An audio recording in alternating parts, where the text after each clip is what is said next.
Bienvenidos a una clase más. El día de hoy vamos a ver cuáles son las clases en IPv4. Cuando hablamos de IP versión 4 hay 5 clases que en este caso la IANA, quien es la organización a nivel mundial quien estructura todo esto, definieron 5 clases, pero 3 clases son las que podemos utilizar y son las que comúnmente vamos a encontrar. Cuando hablamos de un direccionamiento IPv4 podemos hacerlo, puede haber de dos formas, un direccionamiento con clase o un direccionamiento sin clase. Ahorita vamos a ver en qué consiste un direccionamiento con clase o qué son las clases dentro de IPv4. En IPv4 empezamos con la clase A y la clase A esto tiene un rango de direcciones IP. En la clase A, el rango de direcciones IP, el primer octeto empieza de la 1.0.0.0 hasta el rango 127.255.255.255. Recuerden que son 4 octetos, por eso coloco esto.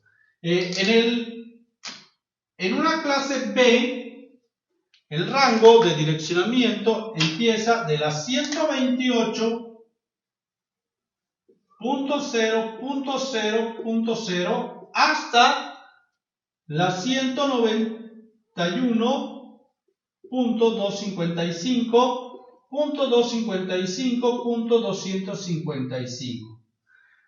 Para la clase B.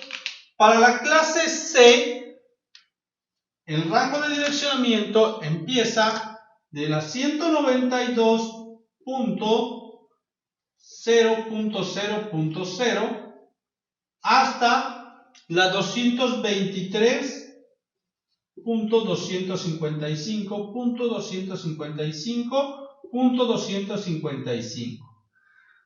Hasta ahí es donde comúnmente nosotros utilizamos, pero hay otras dos clases, la clase D, que empieza de la 224.0.0.0 hasta la 239.255.255.255.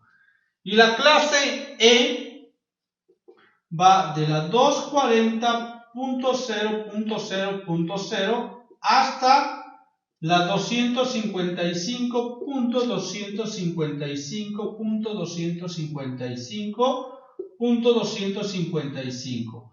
Pero por lo regular estas no las vamos a poder utilizar en un direccionamiento para un dispositivo final o intermediario. Únicamente nos quedamos con estas tres, la clase A, la clase B o la clase C. Ahora, por ejemplo, ¿cómo voy a identificar si una IP es clase A, clase B o clase C? Vamos a suponer que tenemos la siguiente IP. ¿Qué clase es? ¿Clase A, clase B o clase C?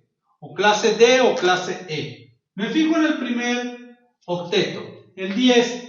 ¿Está entre el 1 y el 127? Sí, solo me voy a fijar en el primero. Va a ser clase A. Vamos ahora con lo siguiente. ¿Es clase A, clase B o clase C? Reviso el primer octeto y digo, ¿200 está entre 1 y 127? No. ¿200 entre 128 y 191? No. ¿220 está entre 192 y 223? Sí. Entonces es clase C. Vamos con otro ejemplo. ¿Es clase B? ¿Por qué es clase B? Si ustedes revisan, 171 no está entre 1 y 127 y está entre 128 y 191, por lo tanto es clase B. Si nosotros nos encontramos con una IP, por ejemplo,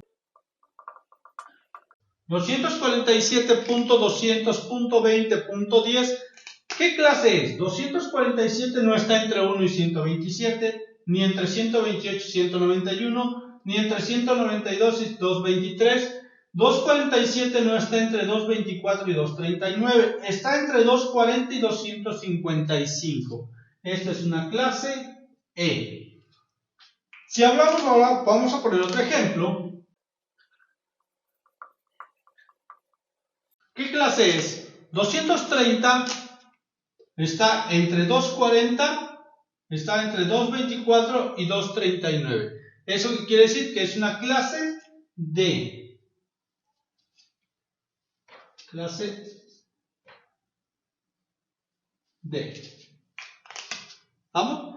Y así es como vamos a identificar a qué clase pertenece una IP versión 4. Les digo, ahorita porque estamos hablando de direccionamientos con clase, más adelante vamos a ver sobre máscaras de subred y vamos a entender cuál es la porción de red y la porción de host, pero vamos paso a paso. Ahorita es cómo identificar a qué clase pertenece una IP versión 4.